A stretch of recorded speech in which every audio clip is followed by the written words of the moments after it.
Most of the top players in the NBA, for that matter, were stars in college, and many of them were first-round picks in the draft, but not John Starks. His basketball resume is hardly a thing of beauty, but Starks has persevered, and he sits now on the verge of NBA stardom. Peter Vesey has the rest of the story.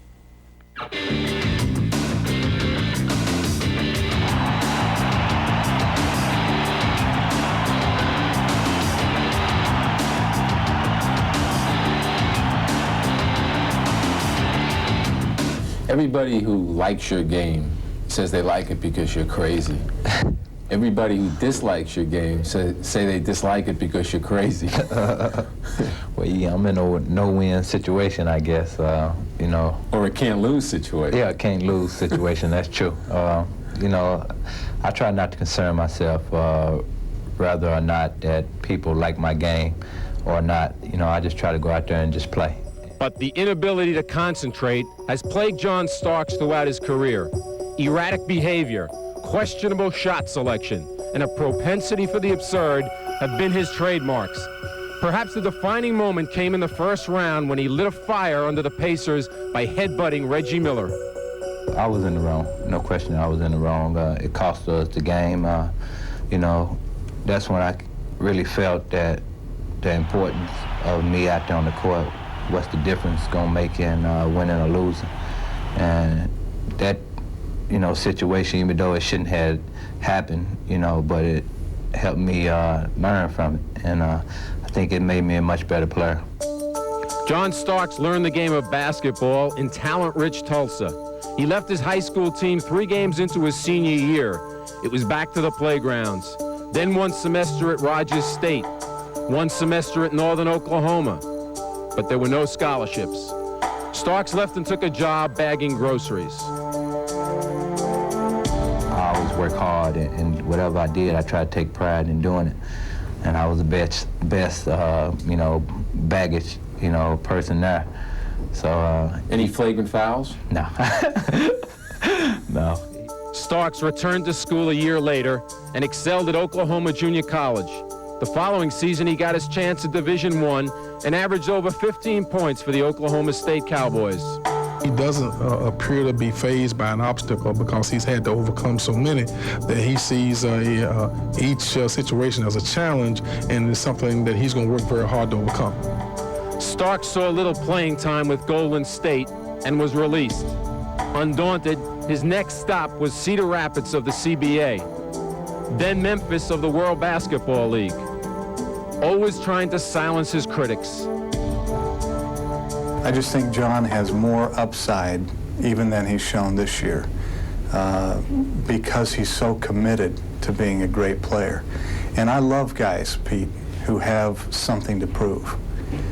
This guy knows what his background is, knows where he came from, and like so many of our players, he's got something to prove. Virtually overnight, he has become a team leader. But there is still the dark side of Starks only he can subdue. I've always been a very emotional person as well as a player. So it's all about controlling that side of me. Sometimes I let it get away, take the best of me, and let it get out of hand. But the majority of the time, I think I'm doing a better job, especially this year, in controlling it. Does your wife talk to you about it? All the time. Riley talk to you about it? All the time. Checkers? You know, all the time. The commissioner? Everybody.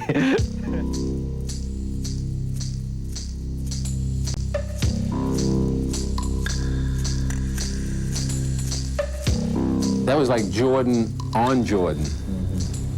Was it any special thrill dunking on him? Well, I wouldn't say it was on Michael. I think it was just a play that needed to be made at the time, and I just went for it.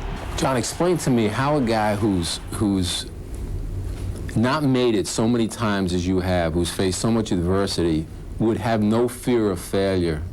Is it the fact that you feel you've got nothing to lose? In a sense, I do. I guess it's just coming from my upbringing and knowing that you have to work for everything and not, you know, concern yourself about failure. You know, knowing that I've been as low as I can go on the totem pole, and all I can go is up. And that's how I feel. when I'm out there on the court or whenever I do anything in life. You know, I just feel that I can just go as far as I want to go. Additional thoughts on Starks? I'll tell you, Bob, I've never in all my time of covering basketball underestimated somebody for as long and as much as this kid, and I think until recently. Because I think the thing with him is I've always wondered what would go first, his mind or his jump shot. I mean, he could go either way. He could either take you in the right direction or he could lead you astray. And the Knicks and Patrick Ewing need this guy to be their leader from outside. Now, Bill, I caught you a few times this year on cable doing CBA games. The Knicks not only have Starks, they got Anthony Mason, an important contributor, also out of the CBA. Is this luck or is there some technique in finding these diamonds in the rough?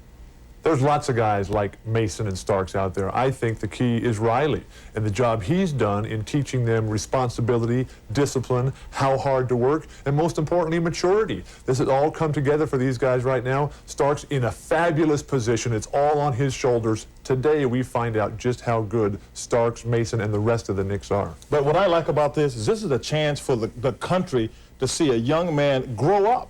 And he's becoming a star. I mean, very seldom do you get to see something like that. And I'm very excited for the fact that he has grown as a man as well as a basketball player. As we get out of here.